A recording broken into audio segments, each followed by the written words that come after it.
গত কয়েকদিন আগে আন্দরকিল্লা থেকে আসছিলাম ঈদগাতে, ঈদগাহ কাঁচা রাস্তাতে আসছিলাম।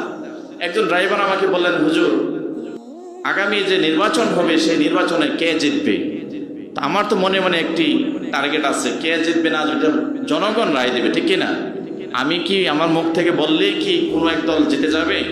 আমার মুখ দিয়ে বললেই কি কোনো একটি দল হেরে যাবে, এরকম নাকি?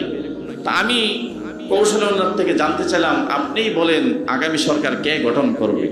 উনি বলল যে আমি চাই কোনো দলই না যেত, অর্থাৎ আওয়ামী লীগও চাই না, বিএনপিও চাই না, জামাতও চাই না, কোনো দলই আমি চাই না। আমি কি তাহলে তো বাংলাদেশে থাকতে পারবেন না? তো উনি বলতে যে কথাটি উনি বুঝাতে চেয়েছেন, জামাত খারাপ, তারা সবচেয়ে খারাপ, আওয়ামী লীগ থেকেও খারাপ এবং বিএনপি থেকেও খারাপ। আমি বললাম, জামাত এত খারাপ কেন হলো?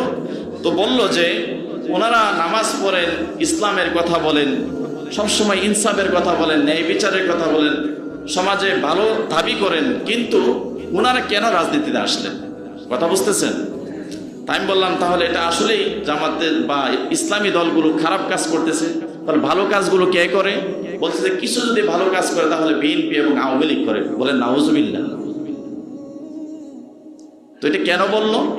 উনি মনে করতেছেন যে ইসলামে রাজনীতি নাই, সুতরাং যারা আলেম সমাজ রয়েছেন, মুসলমান রয়েছেন, তারা শুধুমাত্র মসজিদ মাদ্রাসা খানকা নিয়ে বসে থাকবে আর রাজনীতি করবে আওয়ামী লীগ, বিএনপি অথবা জাতীয় পার্টি, ঠিক কিনা?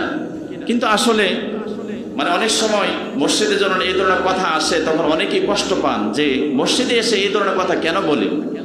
আসলে এই কথাটি এই জন্যই বলার চেষ্টা করি, এর কারণ হচ্ছে আমাদের ভুল মেসেজগুলো আমরা পাচ্ছি, আমাদের কনসেপ্টগুলো ক্লিয়ার না।